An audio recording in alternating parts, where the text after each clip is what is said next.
Hello everyone, welcome back to my YouTube channel. आज हम आपके लिए लेके आए हैं 8 जनवरी 2022 को हुए सीटेट में ईवीएस के फुल 30 क्वेश्चन। 8 जनवरी वाली शिफ्ट है ये। तो चलिए डिस्कस करते हैं हम अपने फर्स्ट क्वेश्चन के साथ। फर्स्ट क्वेश्चन आया था हमारा, आपके साथ जो भी आंसर डिस्कस किए जा रहे हैं सारे ऑफिशियल आंसर हैं। यदि आपको हमारी वीडियो पसंद आती है तो हमारी वीडियो को लाइक कीजिए और हमारे चैनल को विज़िट कीजिए। फर्स्ट क्वेश्चन आया था हमारा, पृथ्वी ग्लोब जैसी गोल है, नीचे दिए गए किस देश के व्यक्ति पृथ्वी पर हमारे सापेक्ष उल्टे हैं। पृथ्वी ग्लोब जैसी गोल है ना। तो इसमें क्या पूछा है, किस देश के सापेक्ष पृथ्वी पर हमारे साथ उल्टे हैं। जैसे हम ऐसे खड़े हैं और वो हमारे सापेक्ष ऐसे हैं, व्यक्ति उल्टे हैं। तो कहाँ के हैं, इसका राइट आंसर होगा आपका अर्जेंटीना के। सेकंड क्वेश्चन आया था हमारा, पोचमपल्ली एक शहर है जहाँ के अधिकांश परिवार बुनाई का कार्य करते हैं और एक विशेष प्रकार का वस्त्र बुनते हैं। पोचमपल्ली कहलाता है यह शहर जहाँ सुंदर चमकदार रंगों की साड़ियाँ बनती हैं। किस राज्य का भाग है। इसका राइट आंसर होगा आपका, ये कहाँ का है, इसका राइट आंसर होगा आपका तेलंगाना का पोचमपल्ली। क्वेश्चन नंबर 63 आया था हमारा, नीचे प्याज की खेती करने की प्रक्रिया के कुछ चरण दिए गए हैं जो उचित क्रम में नहीं है। उपयुक्त चरणों का सही क्रम है। इसका राइट आंसर होगा, सबसे पहले क्या करते हैं, पहले गुड़ाई करना, फिर बीज बोना, फिर क्या करते हैं, फिर बीज बो के फिर खरपतवार हटाना, फिर प्याज को उखाड़ना, फिर उसके ऊपर की पत्तियों को उखाड़ना। फर्स्ट क्या आएगा हमारा, बीज बोना सी, गुड़ाई करना बी, फिर सी, फिर ए, फिर ई और डी, लास्ट में डी आएगा। इसका राइट आंसर होगा आपका डी, तो सब में ही है, बी सी ये वाला ऑप्शन नंबर हमारा फोर्थ। क्वेश्चन नंबर 64 आया था हमारा, किसी पुस्तक में गोलकुंडा के किले का मानचित्र दिया गया है। इस मानचित्र की तली में पैमाना दिया गया है जिस पर लिखा है एक पैमाना 1 सेंटीमीटर बराबर 1000 मीटर। तो मानचित्र पर इब्राहिम बुर्ज और मासा बुर्ज के बीच की मापी गई दूरी 13.3 सेंटीमीटर है। इन दोनों बुर्जों के बीच की वास्तविक दूरी क्या है। 1 सेंटीमीटर बराबर 110 मीटर दिया है और 13.13 सेंटीमीटर बराबर पूछा है हमसे। तो कितना होगा, 13.13 सेंटीमीटर गुणा 110 कर देंगे हम। तो इसका हम गुणा करेंगे तो कितना आ जाएगा, इस पॉइंट से वाली जीरो कट जाएगी तो कितना आएगा 1463। कितना आया, ये हमारा सेंटीमीटर में आया, हमसे पूछा किस में, किलोमीटर में। 1463 को हम किलोमीटर में चेंज करेंगे तो क्या करेंगे, 1400 इसको हम 1000 से डिवाइड करवा देंगे, ये मीटर में है ना, तो 1000 से डिवाइड कर देंगे किलोमीटर में चेंज करने के। तो हमारा क्या हो जाएगा, 3 जीरो से यहाँ पॉइंट लग जाएगा, 3 अंक पीछे, तो हमारा 1.463। और हमारा आंसर दिया है दशमलव के 1 अंक तक। तो हम क्या करेंगे, ये 4 दिया है ना, और 10 इसके बाद की हमारी जो भी डिजिट है ये 5 से ज़्यादा है, तो 5 से ज़्यादा होती हैं, ये 6 हमारी 5 से ज़्यादा है, तो हम इसमें क्या करेंगे, एक ऐड कर देंगे तो 1.5 हो जाएगा। यदि 5 से कम होती है हमारी तो हम 1.4 ही आंसर लिखते हैं अपना। हमारा ऑप्शन क्या हो जाएगा राइट, 1.5 किलोमीटर। अब चलते हैं नेक्स्ट क्वेश्चन पे। क्वेश्चन नंबर 65 आया था हमारा, नीचे दिए गए कथनों में से अल-बरूनी जो एक विद्वान थे जिन्होंने हमारे देश का भ्रमण हजारों वर्षों से भी पूर्व किया था, उनके बारे में सही कथनों को चुनिए। इसका राइट आंसर हो, वह एक यात्री थे जिन्होंने हमारे देश का भ्रमण किया और जो प्रेक्षण किया उसके बारे में लिखा। वह अफगानिस्तान से आए थे, ये तो गलत है। अब ये देख लीजिए जिसमें बी होगा वह गलत होगा हमारा, ये बी वाले तो तीनों कट गए, हमारा क्या बचा सही, ये A C D E. Question number 66 आया था हमारा, नीचे दिए गए जानवरों पर विचार कीजिए, सांप, छिपकली, मेंढक, घड़ियाल, मगरमच्छ। निम्न में से वह विशेषता चुनिए जो इन सभी जानवरों में पाई जाती है।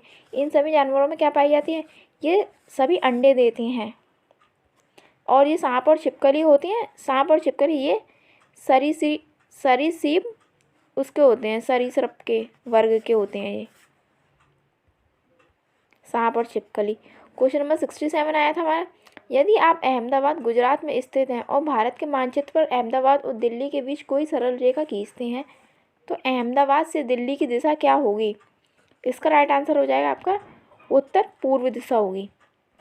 क्वेश्चन नंबर 68 आया था हमारा, कोई एक्सप्रेस ट्रेन 144 किलोमीटर दूरी 2 घंटे में तय करते हैं, इस ट्रेन की मीटर प्रति सेकंड में चाल क्या है? तो चाल पूछे, फॉर्मूला होता है चाल बराबर दूरी बटे समय। दूरी हमारी कितनी दी है? 144 दी है और समय कितना है? 2 घंटे। इसको हम डिवाइड करेंगे, 2 7 जा 14 और 2 2 जा 4, कितना आ गया हमारा? 72 किलोमीटर पर घंटा आया हमारा।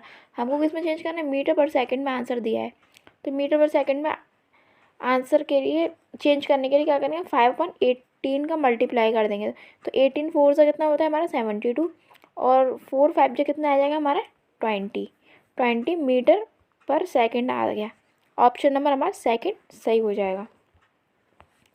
क्वेश्चन नंबर 69 आया था हमारा, मिजोरम में जब फसल का काम समाप्त हो जाता है तो लोग एकत्र होते हैं और त्यौहार मनाते हैं, एक साथ में खाना पकाते हैं और खाते हैं, मज़े करते हैं, गाते हैं और नाचते भी हैं।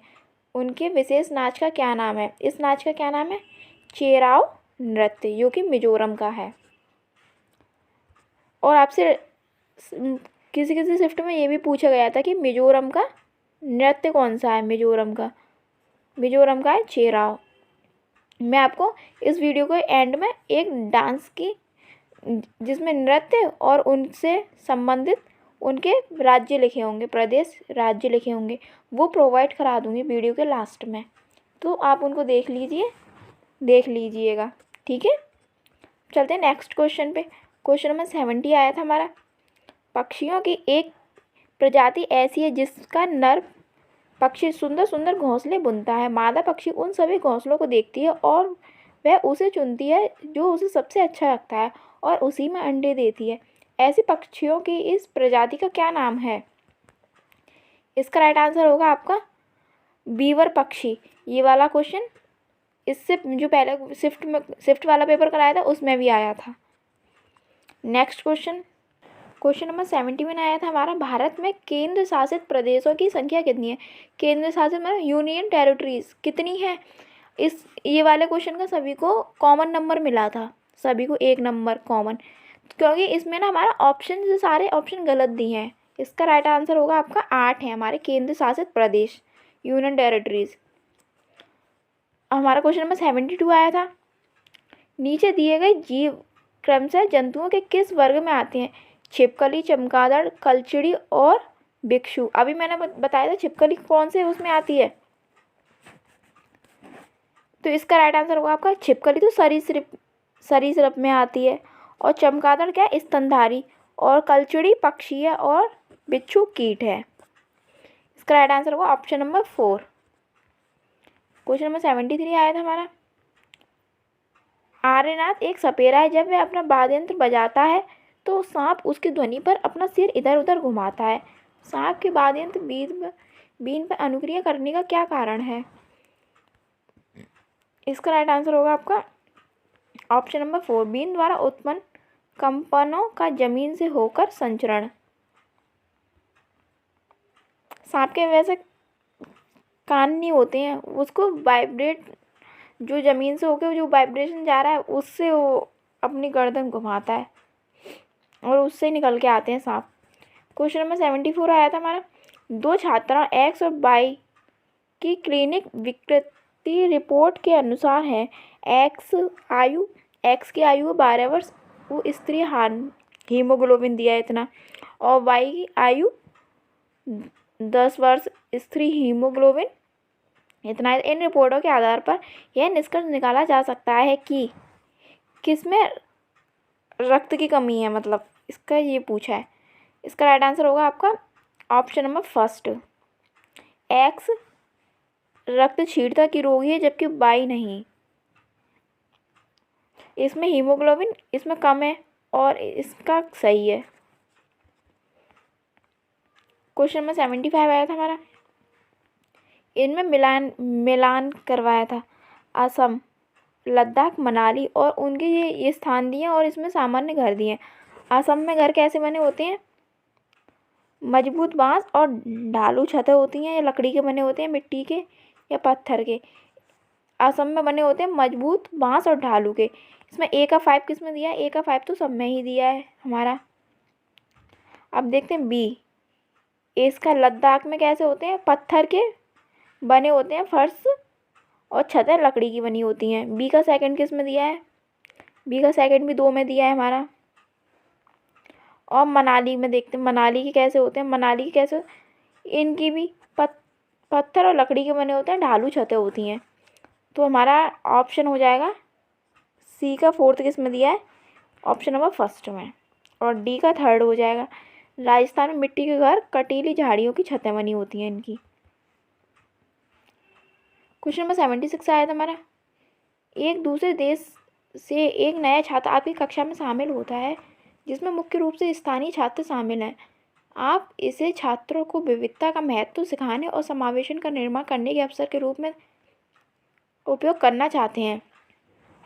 इसका राइट आंसर हो जाएगा आपका, प्रत्येक बच्चे के घर में प्रचलित व्यवहारों और समानताओं के अंतरों के बारे में कक्षा में चर्चा करें। क्वेश्चन नंबर 77 आया था हमारा, निम्न में से वीडियो कॉन्फ्रेंसिंग ऐप की कौन सी विशेषता सबसे अच्छे तरीके से प्रदर्शित कर सकती है कि बिना बोले संचार कैसे किया जा सकता है? इसका राइट आंसर होगा चैट में GIF, चैट में जो गिफ्ट्स होते हैं वो। क्वेश्चन नंबर 78 आया था हमारा, निम्न में से कौन सा अभ्यास संरचनावादी दृष्टिकोण से सबसे अधिक मेल खाता है? इसका राइट आंसर होगा आपका संरचनावादी कक्षा से। विभिन्न देशों जिनके बारे में छात्रों ने सुना होगा की पहचान करने के लिए एक ग्लोब का उपयोग करना। क्वेश्चन नंबर 79 आया था हमारा, निम्न में से कौन सा सक्रिय शिक्षण में लगे छात्रों का सर्वश्रेष्ठ उदाहरण है? सक्रिय छात्रों का, इसका राइट आंसर होगा एक छात्र श्यामपट्ट पर लोगों द्वारा किए जाने वाले विभिन्न प्रकार के कार्यों के बारे में अपने विचारों का मानस चित्रण बनाएंगे। क्वेश्चन नंबर 18 आया था हमारा, 80 क्वेश्चन, पाक शास्त्र व एक पाठ के संबंध में निम्न में से कौन सा प्रामाणिक कार्य होगा? इसका राइट आंसर होगा आपका ऑप्शन नंबर 3, अपने विद्यालय में आग रहित खाना बनाने के मेले का आयोजन करना जहां छात्र व्यंजन बनाते और बेचते हों। क्वेश्चन नंबर 81 आया था, भावना को साझा करने के बारे में एक अध्याय में एक छात्र पूछता है, आप हमें EVS में भावनाओं के बारे में क्या सिखा रहे हैं? निम्न में से कौन सा उत्तर EVS में इस पाठ को सिखाने के प्रयोजन का सबसे अच्छा वर्णन करेगा? इसका राइट आंसर होगा आपका हर समय अन्य लोगों के साथ बातचीत करते हैं और प्रत्येक व्यक्ति अलग है। समाज में रहने के लिए अपनी और एक दूसरे की भावनाओं की समझना जरूरी है। क्वेश्चन नंबर 82 आया था हमारा, उजायरा और सैमीर ग्लोब पर विभिन्न देश देख रहे हैं। उजायरा, देखो विभिन्न देशों के बीच रेखाएं बनी हुई हैं, क्या ये पृथ्वी पर भी ऐसी रेखाएं हैं? सैमीर, होनी ही चाहिए। इस किताब में भारत के मानचित्र में भी हैं, देखो विभिन्न राज्यों के बीच भी रेखाएं हैं। और उपयुक्त पाठ कक्षा 5 के छात्रों को अक्षांश और देशांतर की अवधारणा से परिचित कराने के लिए प्रयोग किया जा रहा है। इनमें से प्रश्न उजायरा और सैमीर को इन रेखाओं को बेहतर ढंग से समझने में मदद करेगा। कौन सा प्रश्न करेगा मदद? इसका राइट आंसर होगा आप ज्यामिति में बिंदुओं को आलेखित करने के लिए ग्राफ बुक का प्रयोग क्यों करते हैं?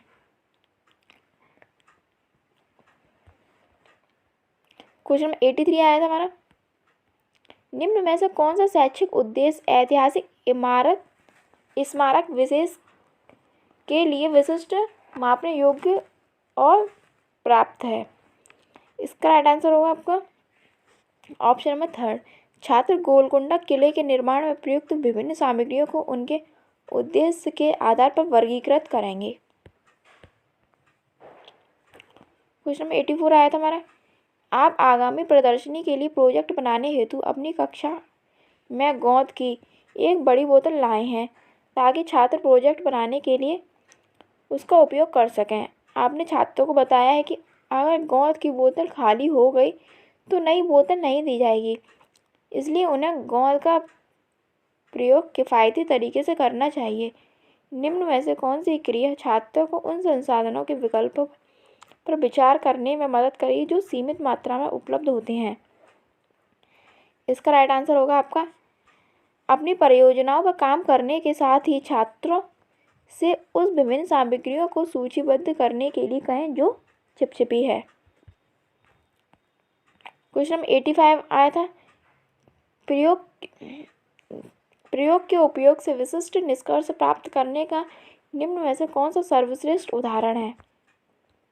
इसका राइट आंसर होगा आपका यह समझने के लिए कि कौन तरल तेजी से बहता है, प्रत्येक तरल की एक बूंद प्लेट पर डालना और प्लेट को तिरछा करना।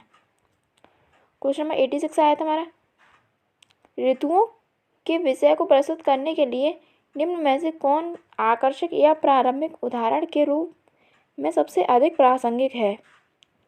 इसका राइट आंसर होगा आपका छात्रों को एक टोपी, एक बरसाती और एक स्वेटर दिखाना, जो उनसे पूछना कि इन्होंने इसमें से किसका उपयोग किया है।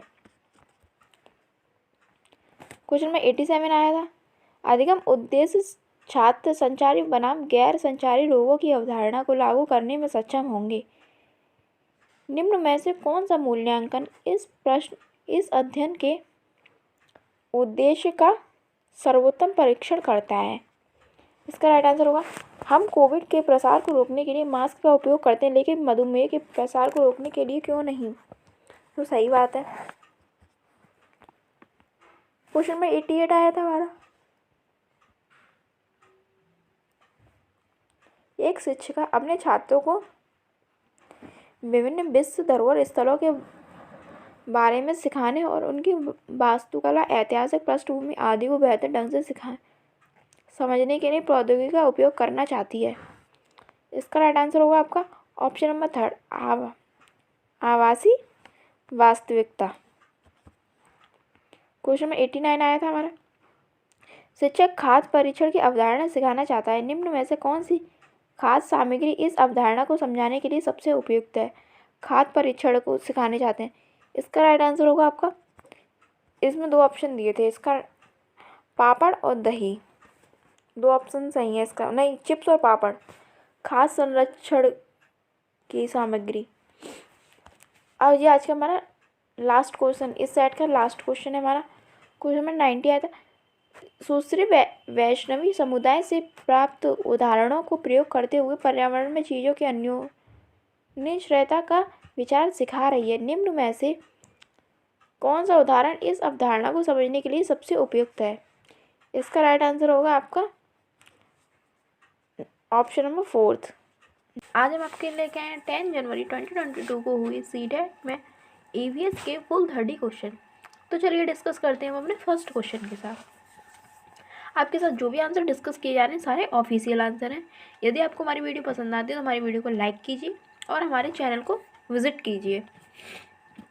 आपका फर्स्ट क्वेश्चन आया था, हम आपका नीचे दिए गए घरों के प्रकारों में उसे चुनिए जिसमें भारी वर्षा वाले क्षेत्रों के गांव में रहने वाले लोगों को बनाना चाहिए।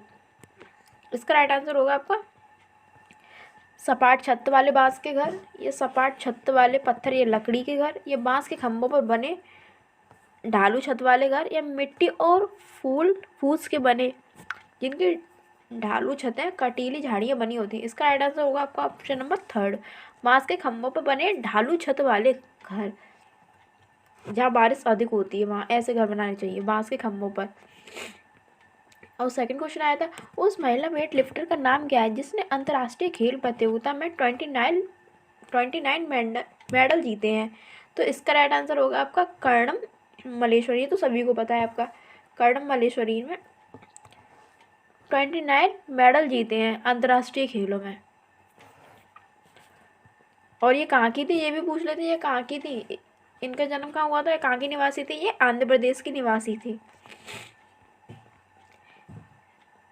क्वेश्चन में 63 आया था, मेंढक और कीटों को फंसाने और खाने वाला घटपर्णी पौधा कहाँ पाया जाता है? इसका राइट आंसर होगा आपका ऑप्शन नंबर फर्स्ट, मेघालय में पाया जाता है। और फोर्थ क्वेश्चन आया था आपका, यदि आपकी पुस्तक में किसी बड़े शहर का मानचित्र दिया गया है जिसके दाईं और ऊपर वाले कोने पर मानचित्र का पैमाना इस प्रकार दिया गया है 1 सेंटीमीटर। ये क्वेश्चन तो हर शिफ्ट में पूछा गया है ये वाला, मतलब इसमें डिजिट थोड़ी चेंज है। 950 मीटर दिया है और 16.7 सेंटीमीटर की पूछी है हमसे, तो क्या आएगा 950 गुणा 16.7, इसका गुणा करेंगे तो कितना आ जाएगा हमारा 15,865 इतना आ जाएगा हमारा। ये आएगा हमारा मीटर में, और हमसे पूछा है, हमसे सारे आंसर किलोमीटर में दिए हैं, तो किलोमीटर में निकालेंगे 15,865, इसको डिवाइड किससे कर देंगे 1000 से कर देंगे किलोमीटर में चेंज करने के लिए। तो इसका आंसर आ जाएगा आपका, ये 3 जीरो लगे हैं ना पीछे, तो 3 डिजिट पे पीछे से दशमलव लग जाएगा हमारा 15.865 ये आ गया। और हमारा आंसर दिया है पॉइंट के बाद एक डिजिट दी है हमारी, तो यहाँ पे ना 6 है ये हमारा, तो जो हमारी ये डिजिट है नहीं 5 से ज़्यादा है, तो हम क्या करेंगे पॉइंट के बाद वाली डिजिट में 1 ऐड कर देंगे, तो इसका आंसर आ जाएगा 15.9 किलोमीटर। ऑप्शन नंबर हमारा सेकंड सही हो जाएगा। अब चलते हैं नेक्स्ट क्वेश्चन पे। क्वेश्चन नंबर 65 आया था हमारा, निम्न में से उन जिम्मेदारियों को चुनिए जिन्हें पर्वतारोहण माउंटेनियर के ग्रुप लीडर निभाते हैं। इसका राइट आंसर होगा आपका ऑप्शन नंबर सी, डी और ई। सामान उठाने के प्रतिभागियों की सहायता करना, प्रतिभागियों के रुकने और विश्राम करने के लिए उचित स्थान ढूंढना, जो अस्वस्थ है उनका ध्यान रखना और ग्रुप के लिए उचित भोजन की व्यवस्था करना। नेक्स्ट क्वेश्चन आया था, क्वेश्चन नंबर 63 आया था हमारा, किसी वृक्ष के बारे में नीचे दिए गए कथनों पर विचार कीजिए। इसका राइट आंसर होगा आपका, इस वृक्ष की ऊंचाई सामान्य कक्षा के कमरों की दीवारों के बराबर होती है। इस वृक्ष की जड़ें धरती के भीतर की ऊंचाई 30 गुनी गहरी नीचे तक जाती हैं, जब तक कि भूजल तक न पहुँचे जाए। यह वृक्ष अपने तने में जल एकत्रित कर लेता है। यह वृक्ष आबू धाबी के रेत के टीलों में पाया जाता है। ये कहाँ पाया जाता है? रेगिस्तानी और ऑस्ट्रेलिया में पाया जाता है। इसका राइट आंसर होगा ए, बी और C. Option number third. Question number 67 आया था हमारा, कोई एक्सप्रेस ट्रेन नई दिल्ली से मुरादाबाद होकर लखनऊ जाती है। इस मार्ग से होकर नई दिल्ली से लखनऊ की दूरी लगभग 504 किलोमीटर है। यदि यह ट्रेन इस दूरी को 7 घंटे में तय करती है तो ट्रेन की मीटर पर सेकंड में औसत चाल क्या होगी? इसका आंसर होगा, ये इसमें दिया है हमारा, इसमें हमसे चाल पूछे तो फॉर्मूला क्या होता है हमारा, चाल बराबर दूरी बटे समय। हमारी दूरी कितनी दी है? दूरी दी है 504 किलोमीटर और हमारा समय दिया है हमारा 7 घंटे।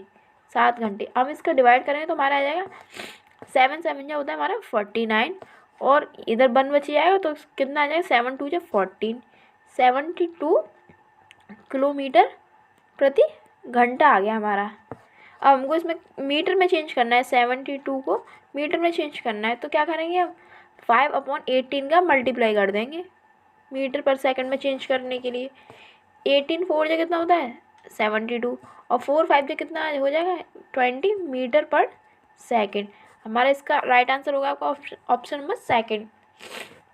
नेक्स्ट क्वेश्चन आया था, क्वेश्चन नंबर 68 आया था हमारा, यदि आप भारत के मानचित्र पर कोई सरल रेखा खींचते हैं जो कि राजधानी और पश्चिम बंगाल की राजधानी को मिलाती हो तो नई दिल्ली के सापेक्ष कोलकाता की दिशा क्या होगी? इसका राइट आंसर होगा आपका ऑप्शन नंबर फर्स्ट, दक्षिण पूर्व दिशा होगी। क्वेश्चन नंबर 69 आया था, ग्रेगर मेंडल एक मंक थे जिन्होंने 28,000 मटर के पौधों के साथ 7 वर्ष तक मटर के बगीचे में प्रयोग किया। उन्होंने पाया कि मटर के पौधों में कुछ ऐसे लक्षण होते हैं जो जोड़ियों में आते हैं। निम्न में से छांटिए जिसे मेंडल ने अपने प्रयोग में नहीं पाया था। कौन सा नहीं पाया था उन्होंने? इसका राइट आंसर होगा अगली पीढ़ी के पौधों के बीजों का नया रंग जो पीले और हरे गुणों से मिलकर बनाए, ये नहीं पाया था उन्होंने। ये सब तो पाया था, पौधे लंबे और नाटे होना, बीजों का खुरदरा या चिकना होना, बीजों का हरा या पीला होना। नेक्स्ट क्वेश्चन आया था हमारा, क्वेश्चन नंबर 70 आया था। नीचे दिए गए लक्षणों वाले पक्षियों के नाम। एक पक्षी ऐसा जिसकी दुम पर पैसा सिर से दुम तक दिखे नीला ही नीला सा। इसका राइट आंसर होगा आपका मोर। एक पक्षी ऐसा जिसकी दुम पर पैसा सिर से दुम तक दिखे नीला ही नीला सा। क्वेश्चन नंबर 71 आया था। अब तो पहेलियां भी आने लग गई हैं। क्वेश्चन नंबर 71 आया था, भारत में कितने राज्य हैं? कितने राज्य भारत में? 28। और केंद्र शासित पूछे आपसे, मतलब यूनियन टेरिटरीज कितनी हमारी? 8 है वो। क्वेश्चन नंबर 72 आया था हमारा, निम्नलिखित का मिलान कीजिए। कीट कौन है? कॉकरोच। और पक्षी कौन है? उल्लू। सरीसृप वर्ग में कछुआ आता है, कछुआ, छिपकली, सांप ये आते हैं। और स्तनधारी चमगादड़। इसका ऑप्शन नंबर 4 ठीक करेक्ट हो जाएगा। क्वेश्चन नंबर 73 आया था हमारा, यदि आप सबसे छोटे मार्ग से ट्रेन द्वारा पटना से चंडीगढ़ जा रहे हैं तो संभावित राज्य क्षेत्र शासित प्रदेश से होकर आप नहीं गुजरेंगे। कौन से प्रदेश से होकर नहीं गुजरेंगे? कहाँ से जा रहे हैं? पटना से चंडीगढ़ जा रहे हैं, तो क्या नहीं पड़ेगा हमारे बीच में? पंजाब नहीं पड़ेगा। क्वेश्चन नंबर 74 आया था हमारा, मच्छरों से फैलने वाले 3 रोगों का समूह है। इसका राइट आंसर होगा मलेरिया, डेंगू और चिकनगुनिया। क्वेश्चन नंबर 75 आया था, 3 खाद्य पदार्थों का वह समूह चुनिए जिसमें आयरन प्रचुर मात्रा में होता है। इसका राइट आंसर होगा आपका आंवला, पालक और गुड़। इसमें आयरन प्रचुर मात्रा में होता है। 76 आया था क्वेश्चन, एक दूसरे देश का विद्यार्थी आपकी कक्षा में जहाँ प्राय सभी स्थानीय विद्यार्थी हैं शामिल हुआ है। आप विभिन्न संस्कृतियों की प्रथाओं पर चर्चा करने के लिए इस अवसर का प्रयोग करना चाहते हैं, यह महत्वपूर्ण है। इसका राइट आंसर होगा आपका ऑप्शन नंबर 2, पक्षपात और रूढ़ियों को कम करने और विविधता को महत्व देने के लिए। क्वेश्चन नंबर 77 आया था। क्वेश्चन नंबर 77 आया था, निम्न में से जूम ऐप की कौन सी विशेषता सबसे अच्छे तरीके से प्रदर्शित करती है कि बिना बोले संचार कैसे किया जा सकता है? इसका राइट आंसर होगा आपका चैट में GIF। चैट में वो भेजते हैं GIF वो। क्वेश्चन नंबर 78 आया था हमारा, निम्न में से कौन सा अभ्यास संरचनावादी दृष्टिकोण से अधिक मेल खाता है? इसका राइट आंसर होगा आपका नदी के पानी का रंग से उसमें मौजूद प्रदूषकों की पहचान करना। क्वेश्चन नंबर 79 आया था, निम्न में से कौन सा उदाहरण सक्रिय शिक्षण में व्यस्त विद्यार्थियों का सर्वश्रेष्ठ उदाहरण है? इसका राइट आंसर होगा आपका वर्षा से प्रयोग होने वाले वाहनों को दर्शाने वाले वृत्त चलचित्र को देखने के बाद वाहनों में देखे गए अंतर के कारणों पर चर्चा करना। इसमें बच्चे ज़्यादा सक्रिय रहेंगे। क्वेश्चन नंबर 80 आया था हमारा, विभिन्न प्रकार के कच्चे माल पर एक पार्ट के संबंध में निम्न में से कौन सा प्रामाणिक कार्य होगा? इसका राइट आंसर होगा आपका ऑप्शन नंबर 3, विद्यार्थियों को उनकी मेज के लिए अपनी पसंद कच्चे माल से एक पेंसिल स्टैंड बनाने को कहना। क्वेश्चन नंबर 87 आया था हमारा, शैक्षिक उद्देश्य विद्यार्थी संचारी और गैर संचारी रोगों के बीच अंतर समझाएंगे। निम्न में से कौन सा प्रश्न दिए गए शैक्षिक उद्देश्य का सबसे अच्छी तरह से परीक्षण करता है? इसका राइट आंसर होगा आपका ऑप्शन नंबर 3, सामान्य सर्दी का संचार मधुमेह के संचार से कैसे अलग है। क्वेश्चन नंबर 88 आया था, एक शिक्षिका पृथ्वी के विभिन्न पहलुओं को पढ़ाने के लिए व्यापक रूप से स्वीकार किए गए कंप्यूटर प्रोग्राम का प्रयोग करती है जिनमें उपग्रहों से प्राप्त चित्रों के आधार पर पृथ्वी का 3D निरूपण दिखाया गया है। शैक्षिक साधन के रूप में पारंपरिक मानचित्रों की किताब की तुलना में इस अनुप्रयोग के क्या लाभ हैं? इसका राइट आंसर होगा आपका ऑप्शन नंबर 4, यह विद्यार्थियों को भूदृश्य को करने में मदद करता है। जो ग्लोब होता है वो याद है, लास्ट सेकंड क्वेश्चन आया था हमारा इस सेट का।